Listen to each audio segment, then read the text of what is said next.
अस्सलाम वालेकुम। हम लोग बात करते हैं आइसोनियाज़िड की। हम लोग ने बात की मैकेनिज्म ऑफ एक्शन की और इसकी रेजिस्टेंस की। अब हम लोग बात कर लेते हैं जिसकी क्लिनिकल यूजेस की, फार्माकोकाइनेटिक्स और टॉक्सिसिटी। इसके क्लिनिकल यूजेस की बात करें हमारे पास उसमें कोई खास नहीं है। हमें पता है कि टीबी के पेशेंट में तो first line drug of choice ये है ही है। इसके अलावा ये प्रोफाइलैक्सिस में भी हम लोग इस्तेमाल करते हैं उन पेशेंट्स में जिनका कंटेक्ट हिस्ट्री हमारे पास क्या हो, पॉजिटिव। अब कंटेक्ट हिस्ट्री पॉजिटिव से क्या मुराद है? एक कमरा है छोटा सा जी, अब उसके अंदर 5-6 लोग रह रहे हैं, अब उसके अंदर एक बंदे को टीबी है। अब चांसेस है कि जी किसी और को भी हो सकता है टीबी, ठीक है। तो क्या किया जाता है कि उनकी कंटेक्ट हिस्ट्री पॉजिटिव है, हो सकती है, देयर आर चांसेस, ठीक है। तो अब क्या होता है, उनको पहले ही प्रोफाइलैक्सिस के तौर पे आइसोनियाज़िड दे दी जाती है ताकि उनको टीबी ना हो। तो ये हमारे पास इसके दो क्लिनिकल यूजेस थे जो याद रखने ज़रूरी हैं। फार्माकोकाइनेटिक की बात करें तो ये ऑरली अब्जॉर्ब हो जाती है, लिवर से मेटाबोलाइज होती है, यूरिन के थ्रू एक्सक्रीट होती है। याद रखने वाली बात इसमें यह है कि हमारे पास दो तरह के लोग होते हैं। कुछ लोग होते हैं स्लो एसिटाइलर्स, कुछ लोग होते हैं हमारे पास फास्ट एसिटाइलर्स। अब हमारे पास आइसोनियाज़िड लिवर से मेटाबोलाइज होती है by the process of acetylation. ये एसिटाइलेशन के प्रोसेस के थ्रू हमारे पास क्या होती है, लिवर से मेटाबोलाइज होती है। अब हमारे पास जो स्लो एसिटाइलर्स होते हैं ना, वो हमारे पास आइसोनियाज़िड को स्लोली मेटाबोलाइज करेंगे, ठीक है जी। जो फास्ट एसिटाइलर्स होते हैं वो जल्दी से आइसोनियाज़िड की एसिटाइलेशन करा देंगे हमारे पास। तो स्लो एसिटाइलर्स में आइसोनियाज़िड की हाफ लाइफ है जी 3 आवर। ये 3 आवर्स के बाद जाके इसकी कंसंट्रेशन हाफ होती है। लेकिन फास्ट एसिटाइलर्स में 60 टू 90 मिनट्स में हाफ हो जाती है ड्रग। क्यों? क्योंकि वो बहुत जल्दी ही ड्रग को मेटाबोलाइज कर रहे होते हैं हमारे पास।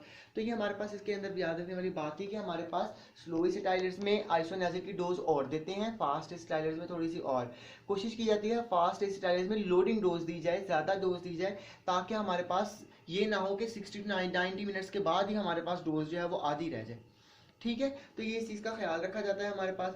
टॉक्सिसिटी की बात करें हमारे पास, तो टॉक्सिसिटी इंतहाई इंपॉर्टेंट है इसकी, आपने याद रखने हैं ये पॉइंट्स, हिफ्स कर लें। पेरिफेरल न्यूरोपैथी, बेसिकली क्या होता है, आइसोनियाज़िड हमारे पास क्या करती है, बॉडी में जाके विटामिन B6 के लेवल को कर देती है कम।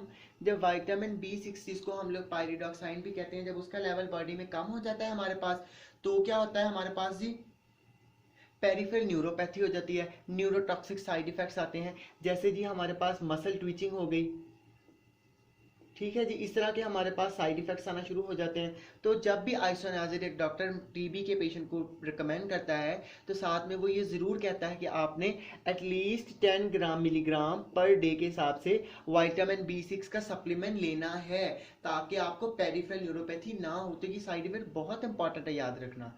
इसके अलावा वो लोग जिनमें ग्लूकोज 6 फास्फेट डिहाइड्रोजिनेज एंजाइम की डेफिशिएंसी होती है ना, उनके आरबीसीज बहुत सेंसिटिव होते हैं, बहुत जल्दी हीमोलाइसिस उनके अंदर होना शुरू हो जाती है, ठीक है। तो आइसोनियाज़िड उन लोगों में जिनमें ग्लूकोज 6 फास्फेट डिहाइड्रोजिनेज की डेफिशिएंसी होती है, उनमें हीमोलाइसिस करा देती है हमारे पास, ठीक है। इसके अलावा हमारे पास हिपैटिक टॉक्सिसिटी कराती है, क्योंकि हमें पता है आइसोनियाज़िड लिवर से मेटाबोलाइज होती है हमारे पास। ल्यूपस लाइक सिंड्रोम भी करा देती है, इसके ज़्यादा इतना खास नहीं करती, लेकिन कर देती है हमारे पास। तो इसकी क्लिनिकल यूजेस, फार्माकोकाइनेटिक्स, स्लो और फास्ट एसिटाइलर का कंसेप्ट। इसके अलावा आप लोगों ने इसकी टॉक्सिसिटी इंतहाई इंपॉर्टेंट है, अच्छे से याद करनी है। अब हम लोग बात करते हैं जी रिफेम्पिन की। जी हम लोग बात करते हैं आइसोनियाज़िड की, अब हम लोग बात करें रिफेम्पिन की। रिफेम्पिन की बात करें हमारे पास, तो इसका मैकेनिज्म ऑफ एक्शन हमारे पास ये है कि जी हमारे पास ये क्या करती है, ये इनहिबिट करती है डीएनए डिपेंडेंट आरएनए पॉलीमरेज को। अब डीएनए डिपेंडेंट आरएनए पॉलीमरेज को ये कैसे इनहिबिट करती है? इट्स एन एंजाइम, ये हमारे पास एक एंजाइम है। एंजाइम की जो बीटा सब यूनिट है ना, ये इसके साथ बाइंड कर जाती है। Rifampin bind with the beta subunit of the DNA dependent RNA polymerase and thus inhibits the RNA synthesis. जब हमारे पास आरएनए की सिंथेसिस नहीं हो रही, तो हमारे पास ना ही स्ट्रक्चरल प्रोटीन्स बनेंगी, ना ही फंक्शनल प्रोटीन्स बनेंगी। जब बैक्टीरिया में प्रोटीन ही नहीं बन रही हमारे पास, तो बैक्टीरिया क्या करता है, मर जाता है, उसकी डेथ हो जाती है हमारे पास।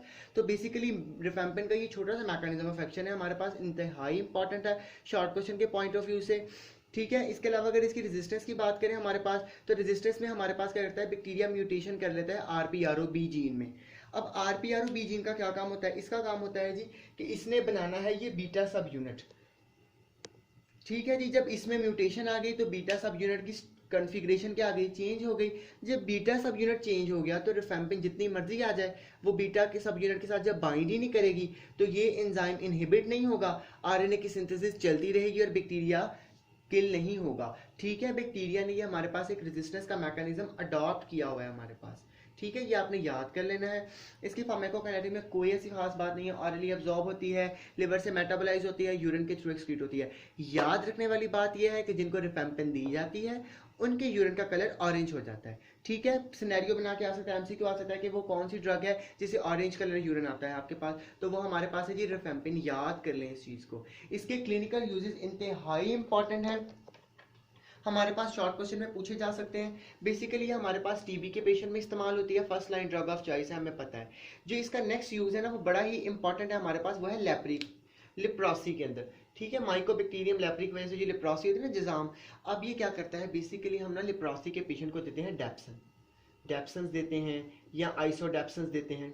लेकिन ये हम डेप्सन और आइसोडेप्सन जो है ना ये कॉम्बिनेशन में देते हैं रिफेम्पिन के साथ। क्यों देते हैं? क्योंकि बैक्टीरिया जो है ना माइकोबैक्टीरियम लेप्री, इनके खिलाफ बहुत जल्दी रेजिस्टेंस डेवलप कर लेता है। तो हम लोग रिफेम्पिन इनको इसलिए देते हैं ताकि रेजिस्टेंस को डिले कराया जा सके, रेजिस्टेंस जल्दी डेवलप ना हो। ठीक है, ताकि ज़्यादा से ज़्यादा अरसे तक हम लोग डेप्सन और आइसोडेप्सन को इस्तेमाल कर सकें, बिकॉज ये वही ड्रग हैं जो लेप्रोसी के अंदर लेप्रोसी की ट्रीटमेंट में इस्तेमाल होती है हमारे पास। ठीक है, तो हम लोग इनको रिफेम्पिन के साथ कॉम्बिनेशन में देते हैं ताकि रेजिस्टेंस को डिले कराया जा सके। प्रोफाइलैक्सिस में दे सकते हैं उनको जिनकी कॉन्टैक्ट हिस्ट्री पॉजिटिव हो, उन लोगों को जिनको आप किसी रीज़न की वजह से आइसोनियाजिड नहीं दे रहे, चाहे वो रेजिस्टेंस आ गई है या किसी भी रीज़न की वजह से अगर आप आइसोनियाजिड नहीं दे रहे तो आप रिफेम्पिन दे के काम चला सकते हैं। मेनिंजोकोकल कैरियर स्टेट में भी बहुत इफेक्टिव है हमारे पास। बेसिकली मेनिंजोकोकल कैरियर स्टेट क्या होती है? कैरियर स्टेट होती क्या है हमारे पास? कैरियर स्टेट होती है कि एक बंदा है, उसके अंदर बैक्टीरिया है लेकिन वो एसिम्प्टोमेटिक है, बैक्टीरिया ने उसके अंदर कोई भी सिम्टम्स शो नहीं कराया इन्फेक्शन के। ठीक है, तो उनको कहते हैं कि वो कैरियर्स हैं। मेनिंजोकोकल क्या है? मेनिंजोकोकस हमारे पास मतलब जो डिजीज काट करने वाले बैक्टीरिया है उसके ये कैरियर्स हैं। उन पेशेंट्स के अंदर अगर हम लोग रिफेम्पिन दें तो उसके अंदर ये हमारे पास बहुत अच्छी एक्टिव है। ये हमारे पास थोड़ी सी डिस्क्रिप्शन थी हमारे पास ही इसकी रिफेम्पिन की। नेक्स्ट हम लोग बात करते हैं जी हम एथम्ब्यूटोल की और पायराथेनामाइड की।